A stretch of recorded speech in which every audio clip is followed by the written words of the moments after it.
What's up YouTube? MDEX Music here today to talk to you again more about reharmonization. If you haven't done so already, click on the links for the reharmonization techniques we're going to use, and also click on the link for Mapping Tonal Harmony Pro because that's what we're using to do all this. All right, so let's get started with interpolation. Okay, so interpolation. What is interpolation? I want you guys to think of interpolation as just basically introducing a new chord or inserting a new chord into the measure that you're interpolating, all right? So we're not going to extend the harmony. We're not going to add any beats. We're just going to take the 4 beats that we already have and throw in another chord. And we may move stuff around to be able to do this. This is commonly seen in the context of like 2-5-1s, and that's exactly what we're going to do here. We're going to take the 5 of 4, the secondary dominant chord that we used in the last technique, and just insert right before it its 2 chord. All right, so let me show you what I'm talking about. So the first thing we're going to have to do is move our 5 of 4, our B flat 7, over a bit to make room for our interpolated chord that we're going to introduce or insert. So I'm just going to swipe. It's already highlighted, so if I swipe on it, it deletes. And I'm going to move it over to the last half of the measure, the 3rd and 4th beat. I'm going to highlight it on our map, swipe up. So now I've moved it over from 1 and 2 over to 3 and 4, giving me room to insert our new chord, which is the 2 of 4. In our key, that's F minor 7. So I highlight the measure I want to edit, I go to the chord I want to insert, swipe, and there it is. So now it sounds like this.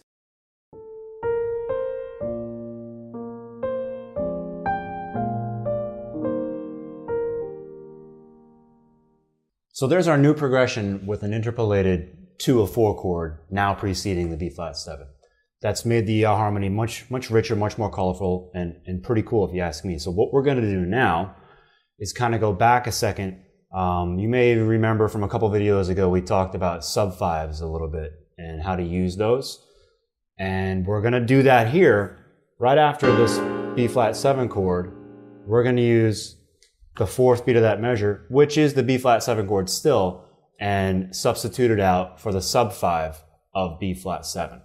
So we're kind of substituting again. We're using reharmonization technique number 1 in conjunction with reharmonization technique 2, interpolation, what we just showed you. And this is going to make the harmony that much richer. It's going to make the tension release that much more significant. And so let me show you what I'm talking about. With the sub-5 chords, we're going to have to go to our complete map.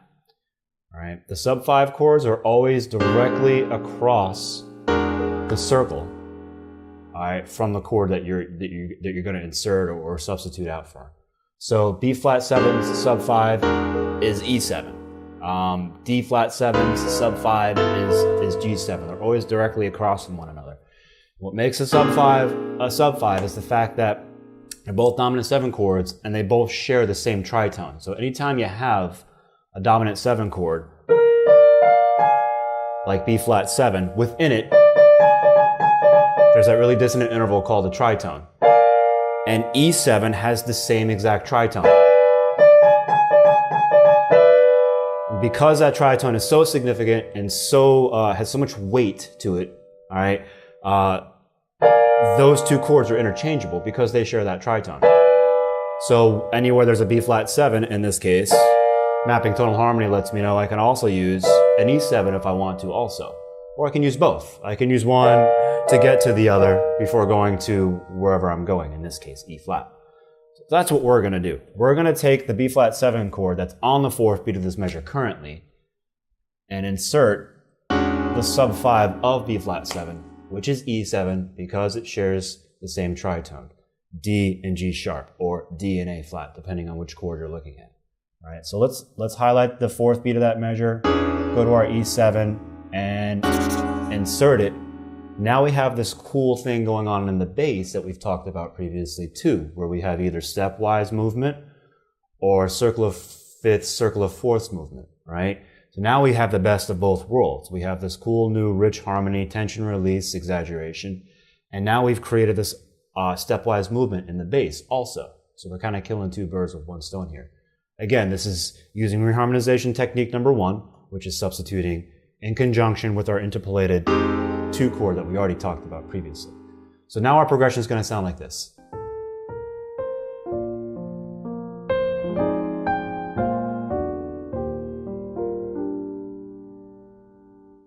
So there you have interpolation and substitution all within this really tight piece of real estate of one measure, right?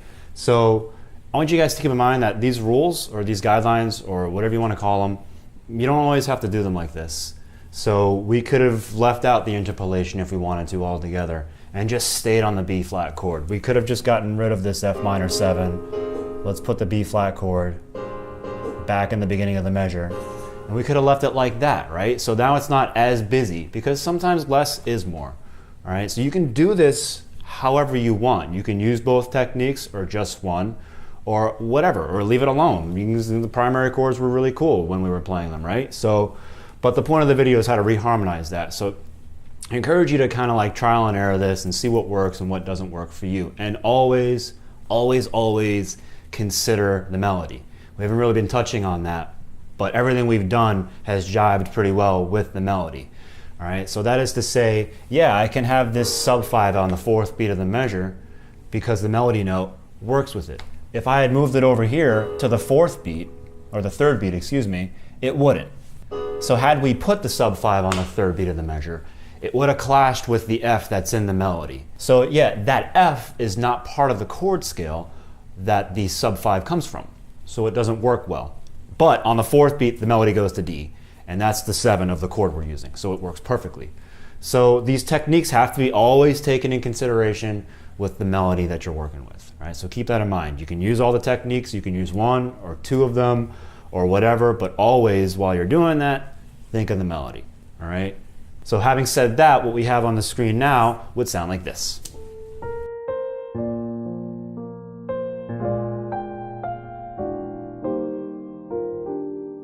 If you guys have any comments or questions or suggestions, just post them down below and we'll get to them as soon as we can. Thanks for watching.